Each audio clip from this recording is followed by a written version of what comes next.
Saya Bagus Mazasuma. Saya akan bermain piano, membawakan musik-musik yang berasal dari buku Oniroku dan Si Tukang Kayu.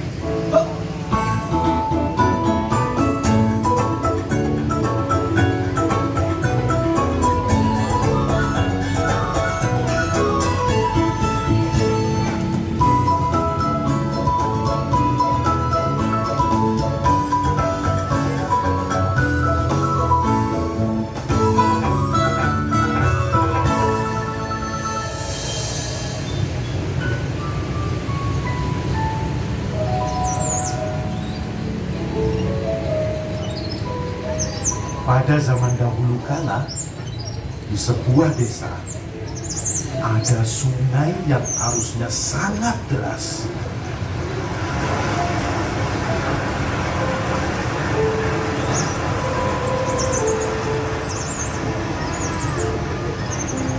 Begitu derasnya arus sungai itu, hingga membuat semua jembatan yang dibangun di sana langsung roboh. Para penduduk desa menjadi sangat kesusahan.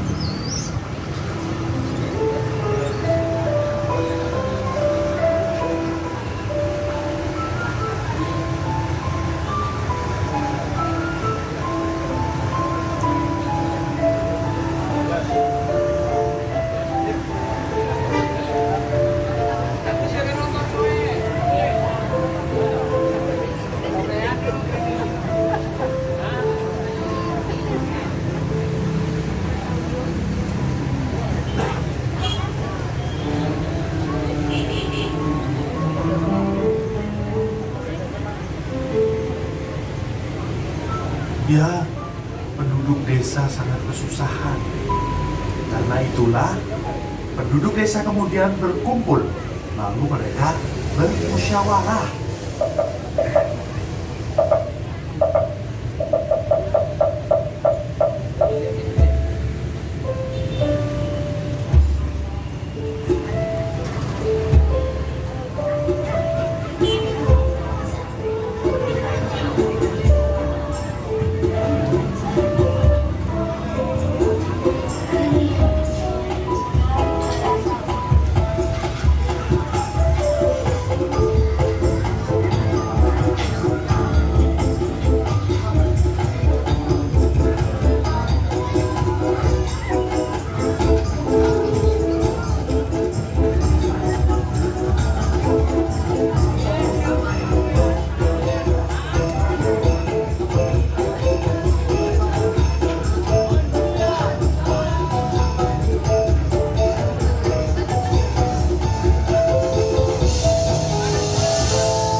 Keputusan, mereka akan meminta tolong kepada tukang kayu yang paling mahir yang tinggal di dekat sana.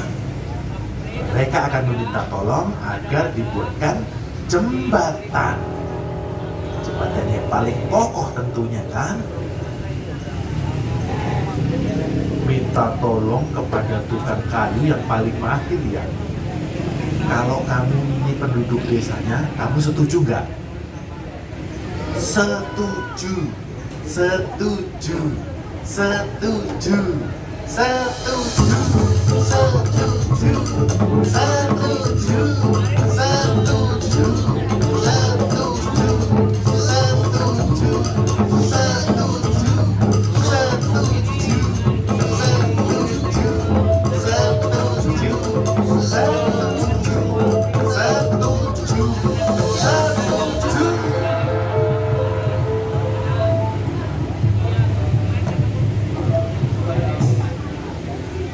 Lalu diutuslah seseorang dari desa itu untuk pergi meminta tolong kepada si tukang kayu.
desa yang pergi sendirian itu sudah bertemu dengan si tukang kayu.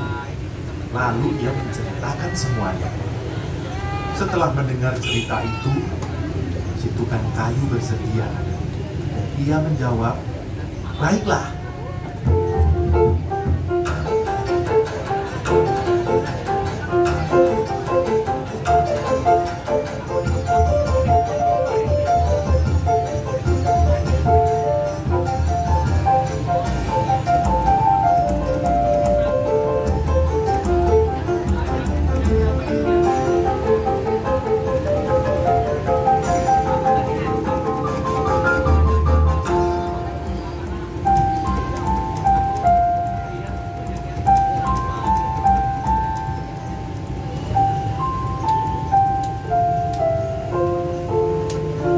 Meskipun sudah bersedia, si tukang kayu sebenarnya khawatir. Karena itulah ia memutuskan untuk pergi ke tempat di mana jembatan itu akan dibangun.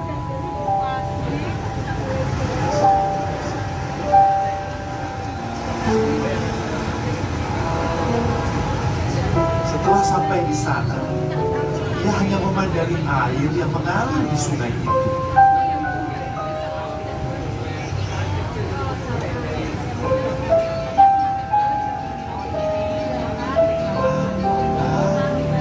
Tiba-tiba dari dalam air muncul gelembung-gelembung.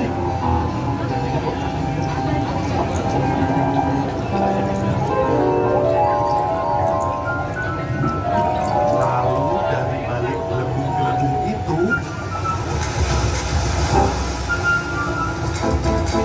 muncullah raksasa yang sangat besar.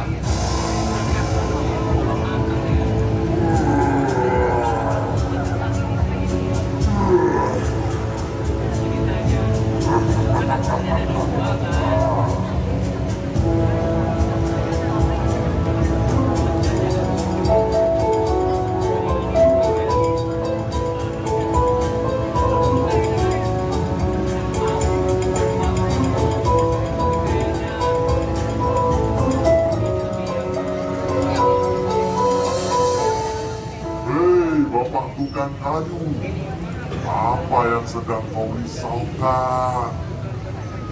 Si tukang kayu bingung lalu menjawab, Sebenarnya aku dimintai tolong oleh orang-orang di desa itu untuk membuat jembatan yang sangat kokoh. Makanya berpikir keras seperti ini.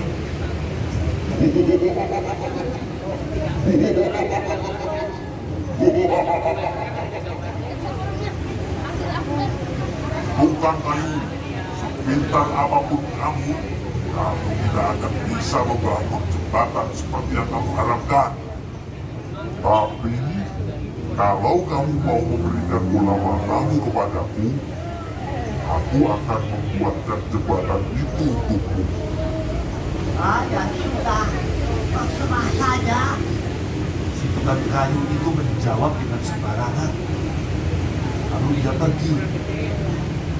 Lalu itu dia meninggalkan si raksasa dan pulang ke rumahnya.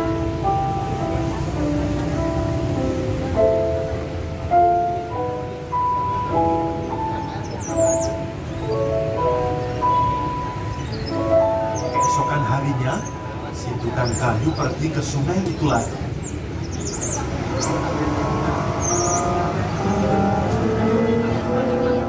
Ia terkejut. Dia melihat sebuah jembatan yang hampir jadi. Sudah separuhnya. Dan keesokan harinya, ia pergi lagi ke sungai itu.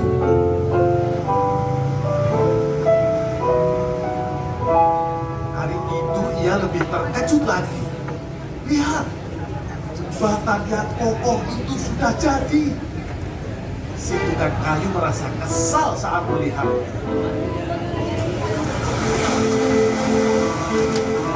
Konyol-konyol, si raksasa muncul dan berkata, Sini, serahkan bola matamu. si tukang kayu terkejut dan berujar, Tunggu dulu.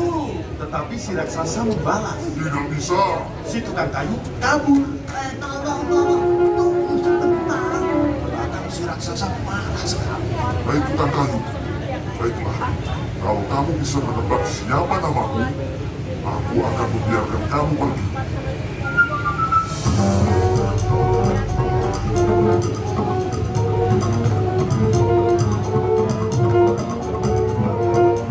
Si tukang kayu berlari dan terus berlari. Dia kabur. Dia berlari tanpa arah dan tujuan. Sampai akhirnya dia tiba di sebuah gunung. Dia berjalan di gunung lalu banyak rintangan. Akhirnya ia kelelahan dan hanya bisa berjalan. Tiba-tiba terdengar suara lirih seperti nyanyian dari kejauhan.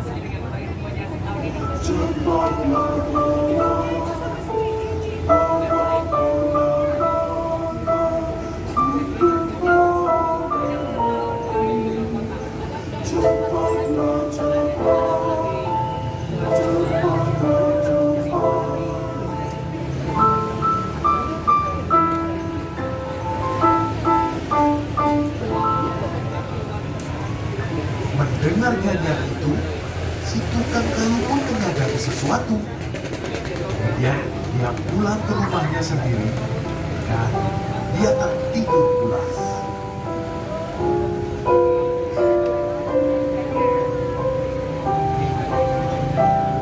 Pada hari berikutnya, si tukang kayu kembali ke sungai.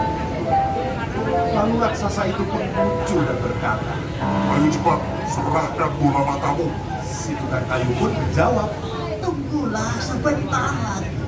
Kalau begitu, kamu harus mencoba menebak siapa namaku. dengan ngawur, si tukang kayu berkata, Baiklah kalau begitu. Namamu adalah Gawataro. si raksasa tertawa. Itu bukan namaku. Menebak nama raksasa itu tidak mudah. Ia tergelak-gelak. Si tukang kayu itu mencoba menebak sekali lagi. Gawataro. Bagaimana? Salah lagi. Daitaro. Oh, salah, masih salah. Tukang kayu itu pura-pura bingung. Padahal sebenarnya dia juga tahu siapa nama raksasa itu. Kalian semua tahu nggak kira-kira siapa nama raksasanya? Siapa? Yang keras? Siapa? Lalu sebagai pamungkas, si tukang kayu berteriak dengan senang. Onelaku. Si raksasa terkejut dan kesal sekali. Kamu tahu dari mana? Dan dalam sekejap, raksasa itu hilang begitu saja.